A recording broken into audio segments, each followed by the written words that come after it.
Bismillahirrahmanirrahim. Assalamualaikum warahmatullahi wabarakatuh. Nama saya Tatia Firda, NIM 2401015. Di sini saya akan menjelaskan terkait UTS NLP. Saya akan menjelaskan nomor 1. Buat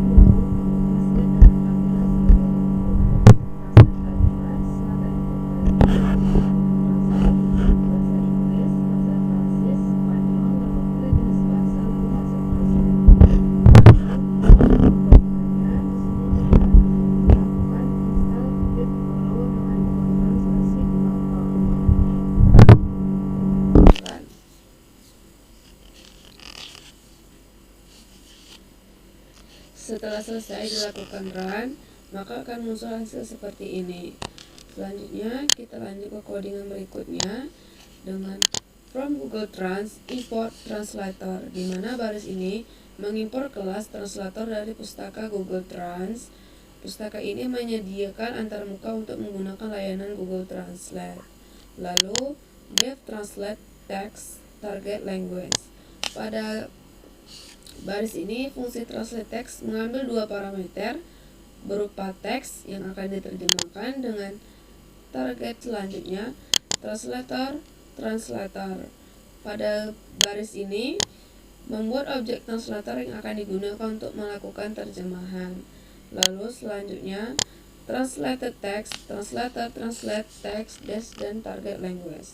Pada baris ini memanggil metode translate pada objek translator untuk melakukan terjemahan.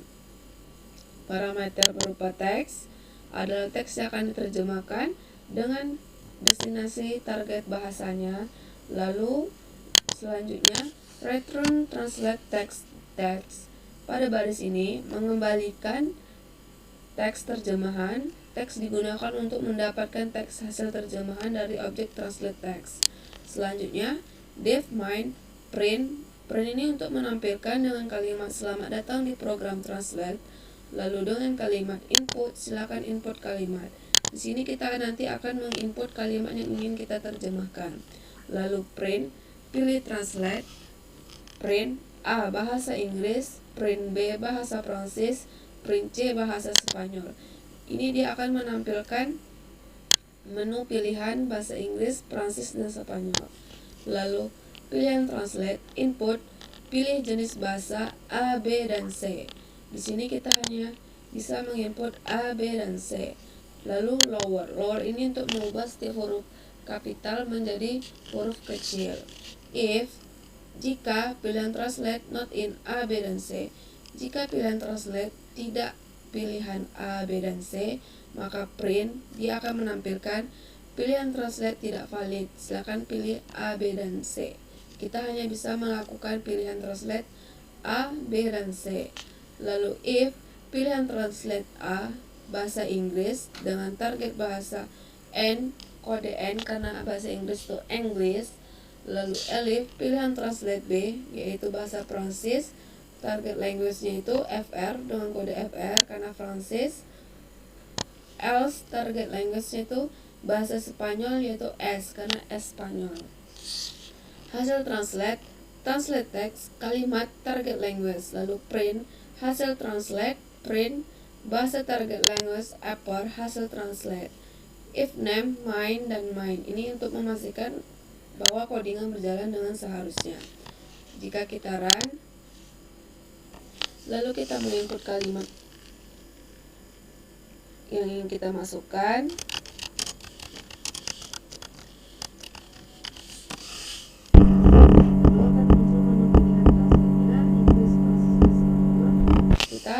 Akan masuk pilihan ke bahasa Inggris yaitu A.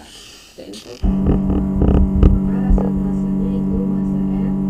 My name adalah Tatia. My name Tatia. Dia akan berubah yang dari sebelumnya itu bahasa Indonesia, dia akan berubah menjadi bahasa Inggris.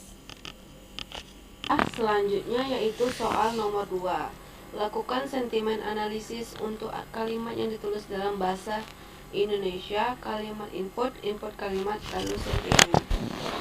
Nomor 2, kita lakukan pip install TextBlob dengan pip install Google Trans. Jika di run dia akan menghasilkan seperti ini. Selanjutnya from TextBlob, import TextBlob from Google Trans, import translator. Adapun fungsi TextBlob yaitu baris ini mengimpor kelas TextBlob dari pustaka TextBlob. Setelah mengimpor, kita dapat membuat objek TextBlob untuk menganalisis teks. Selanjutnya, melakukan analisis sentimen, ekstraksi fitur, prasakata benda, dan tugas pemrosesan bahasa lainnya. Lalu from Google Trans, import translator. Pada baris ini, translator dari pustaka Google Trans setelah mengimpor, kita dapat menggunakan objek translator dari satu bahasa ke bahasa lain menggunakan layanan Google Translate. Lalu fungsi untuk menerjemahkan teks ke bahasa Inggris. Def translate to English text. Di sini kita melakukan translate ke bahasa Inggris dulu. Lalu translation dengan translator translate text dengan destinasi English dengan return translation text. Lalu selanjutnya fungsi untuk melakukan sentimen analisis. Def analysis sentimen text, analisis TextBlob text. Mengembalikan nilai sentimen dalam bentuk nilai antara min 1 dan 1. Return analysis sentimen polarity. Melakukan input kalimat, input masukkan kalimat. Kita akan memasukkan kalimat pada baris ini. Lalu kita melakukan terjemahkan kalimat ke bahasa Inggris. TextBlob lebih baik dalam menganalisis bahasa Inggris. Kalimat Inggris, translate to English, input kalimat. Analisis sentimen, analisis sentimen kalimat Inggris. Menampilkan hasil, print sentimen, menampilkan keterangan sentimen. If sentimen, print kalimat memiliki sentimen positif lebih dari 0. Elif, sentimen kurang dari 0, print kalimat memiliki sentimen negatif. Else, print kalimat memiliki sentimen netral. Jika dijalankan, masukkan kalimat dengan kalimat. Aplikasi ini sangat buruk, tidak stabil, seringkali crash, dan antarmukanya sulit dipahami. Sangat kecewa dengan pengalaman pengguna yang buruk. Dengan sentimennya minus 0, 4375. Kalimat memiliki sentimen negatif. Yaitu soal nomor 3. Buat program chatbot untuk pelayanan rumah sakit jika NIM genap dan sektor pemerintahan jika NIM ganjil. Di sini saya NIM ganjil dengan NIM 2401015. Adapun codingannya yaitu import random. Dengan mengimport modul random ini, kita dapat menggunakan fungsi seperti randim untuk menghasilkan bilangan bulat acak dalam rentang tertentu atau random untuk menghasilkan bilangan desimal acak antara 0 dan 1. Lalu daftar pertanyaan dan jawaban. Pertanyaan, jawaban. Di sini sudah ada jawaban antara chatbot dengan orang yang menggunakan chatbot. Di sini seperti pertanyaan, siapa namamu? Saya chatbot bernama Gisa. Apa Gisa bisa membantu saya? Di sini saya sektor pemerintahan pelayanan publik di Dukcapil. Lalu fungsi chatbot, def chatbot, pertanyaan, jawaban, pertanyaan, jawaban get, pertanyaan, maaf saya tidak tahu jawabannya.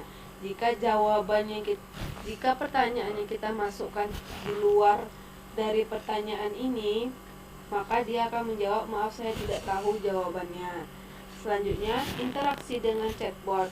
Di sini menggunakan while true dengan membuat loop atau perulangan secara tidak terbatas.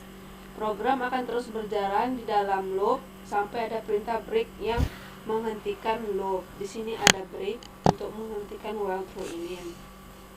Lalu, input pengguna, input pertanyaan. If input dengan selesai, memeriksa apakah input pengguna dikonversikan ke huruf kecil dengan menggunakan lower.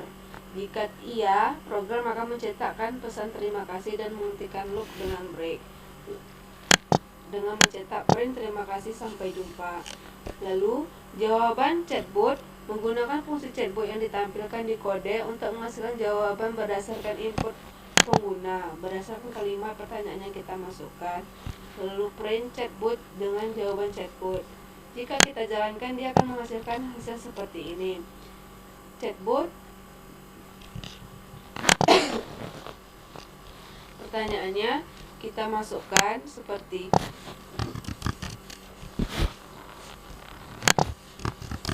siapa namamu? Chatbotnya akan menjawab, saya chatbot bernama Gisa. Lalu kita lanjutkan pertanyaan berikutnya, yaitu apakah Gisa bisa membantu saya? Chatbotnya akan menjawab, bisa, dengan senang hati Gisa akan membantu. Apa kendala yang bisa Gisa bantu? Lalu selanjutnya kita kembali bertanya, bagaimana prosedur pembuatan kakak? Dia akan menjawab, baik, Gisa akan menjawab, adapun prosedur pembuatan kakak yaitu mempersiapkan dokumen seperti surat pengantar dari kepala desa atau lurah setempat, fotokopi KTP suami dan istri. Lalu selanjutnya hingga selesai.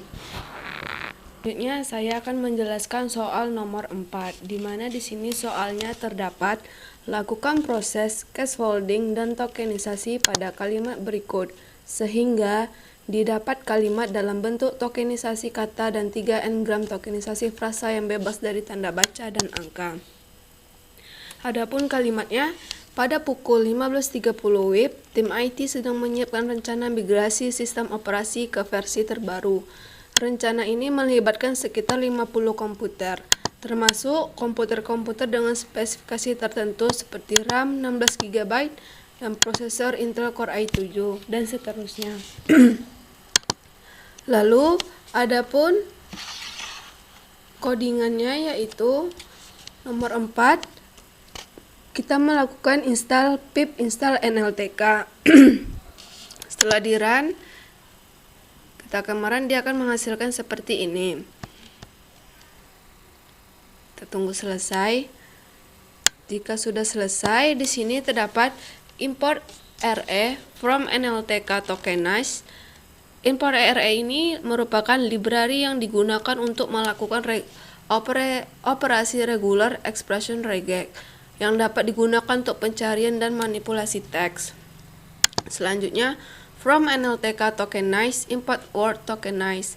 Di sini, from NLTK tokenize mengimport word dari tokenize. Library ini digunakan untuk memecahkan teks menjadi kata-kata tokenize. Fungsi word tokenize ini dapat digunakan untuk melakukan tokenisasi kata. Selanjutnya, from NLTK util import n-grams. From NLTK util import n-grams ini digunakan untuk membuat n-grams dari kata-kata. N-grams adalah urutan kontigu n dari kata dari teks. Selanjutnya, import NLTK. Import NLTK corpus import stop word. Library ini menyediakan kumpulan kata-kata umum yang sering diabaikan dalam analisis teks karena kurangnya informasi penting. Stop word dapat dihapus dari teks untuk meningkatkan kualitas analisis. Selanjutnya, import NLTK mengimport modul utama yaitu Natural Language Toolkit yang menyediakan berbagai alat untuk bekerja dengan bahasa alami dalam Python. Selanjutnya, kita melakukan mengunduh dataset stop word untuk bahasa Indonesia. Kita lakukan dengan program NLTK download stop word. Ini mengunduh kumpulan stop word untuk bahasa tertentu. Dalam hal ini diunduh untuk bahasa Indonesia. Selanjutnya, NLTK download pang ini berfungsi mengunduh data untuk tokenisasi kata. Fungsi word tokenize akan menggunakan data ini untuk memecah teks menjadi kata-kata. Jika kita runkan, dia akan menghasilkan seperti ini. Program selanjutnya, dev preprocess sentence. Sentence adalah Kita lanjut ke tahap scaffolding. Sentence adalah variabel yang berisi teks atau kalimat yang akan diproses. Sentence lower. Metode ini digunakan untuk mengkonversi semua huruf dalam teks menjadi huruf kecil. Jadi, jika ada huruf kapital akan diubah menjadi huruf kecil.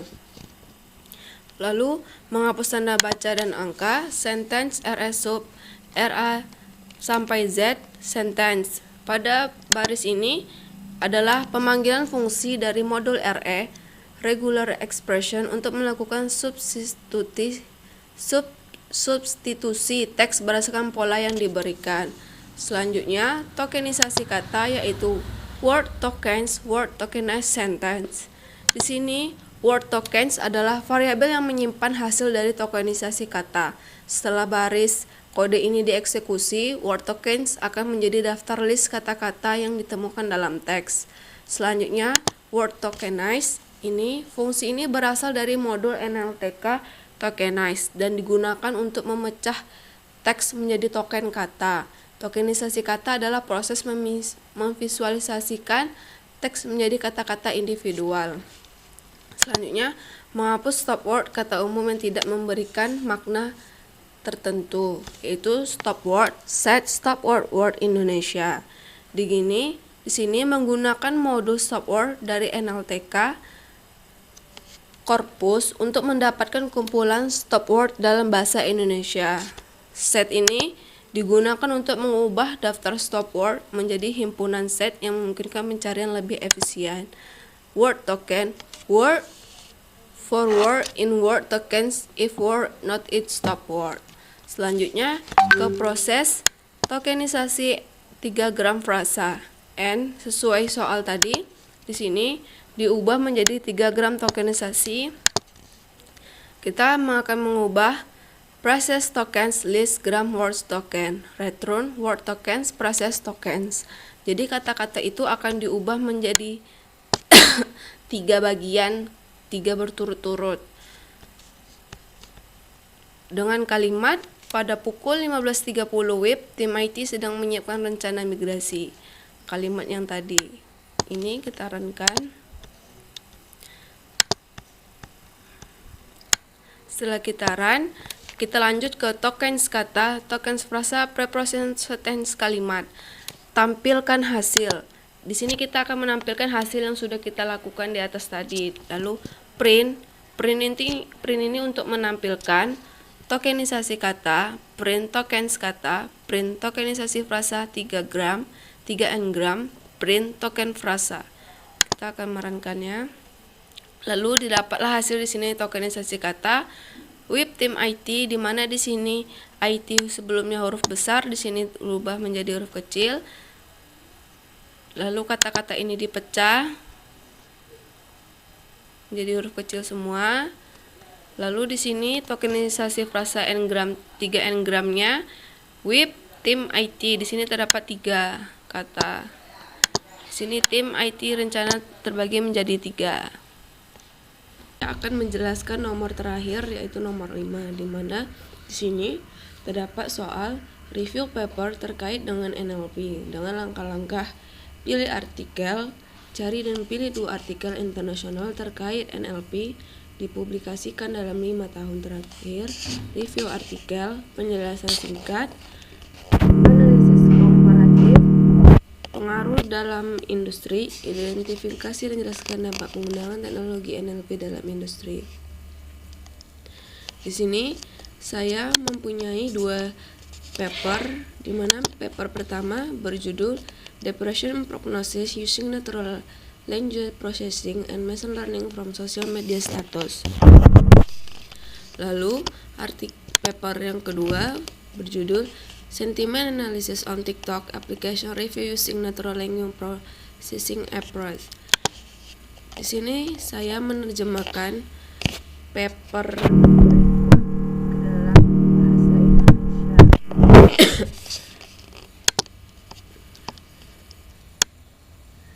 Review artikel setelah dibaca pada paper pertama yang berjudul Depression Prognosis Using Natural ini topik membahas mengenai depresi. Depresi adalah penyakit medis yang umum dan signifikan yang berdampak negatif pada seseorang termasuk perasaan dan cara berpikirnya. Untuk memprediksi depresi pada media sosial dan dengan tujuan pembuatan kumpulan data potensial untuk pemrosesan bahasa alami. Yang kedua, pengujian algoritma standar untuk memprediksi depresi dan dapat digunakan untuk penelitian lebih lanjut. Yang ketiga, mengevaluasi kinerja model berdasarkan model yang diusulkan dan penelitian sebelumnya. Adapun metode yang digunakan pada paper pertama ini yaitu mengusulkan model yang menggunakan teknik pembelajaran mesin untuk menganalisis depresi manusia melalui analisis teks, kamus sadar valensi untuk penalaran sentimen atau fader adalah model untuk menganalisis teks untuk sentimen. Kami menerapkan fader untuk menganalisis polaritas setiap kalimat, tetapi dengan akurasinya 85%. Dengan mengimplementasikan fader, kami mencoba mengetahui keakuratan awalnya. Namun akurasinya 85% menerapkan 6 pengklasifikasi yang disebutkan di atas pada kumpulan data kami untuk mendapatkan hasil yang lebih akurat. Akurasi setelah itu diterapkan ke dalam algoritma untuk mendapatkan keluaran yang diinginkan dengan menggunakan algoritma Multinomial Naive Bayes atau MNB, SFC linear, KNN, RF, pohon keputusan dan regresi logistik atau LR. Adapun hasil utama yang ingin dicapai pada paper pertama ini yaitu diperlukan solusi yang tepat untuk mengatasi tingkat depresi beserta dampaknya dengan menggunakan model akan mudah untuk mengidentifikasikan depresi. Selanjutnya, analisa komparatif. Hasil yang dicapai, model yang kami usulkan dilakukan pada 2000 sampel data teks dan mendapatkan akurasi 98% untuk memprediksi depresi. Di sini, MNB dan LR memberikan hasil terbaik. Adapun dampak potensial dalam perkembangan NLP, pada paper pertama ini, NLP dapat digunakan untuk otomatisasi pemrosesan bahasa termasuk penerjemahan otomatis, pengekstrakan informasi, dan rangkaian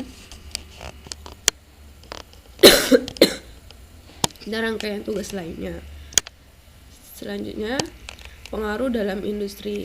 Dampak penggunaan teknologi NLP dalam industri sesuai pada artikel tersebut.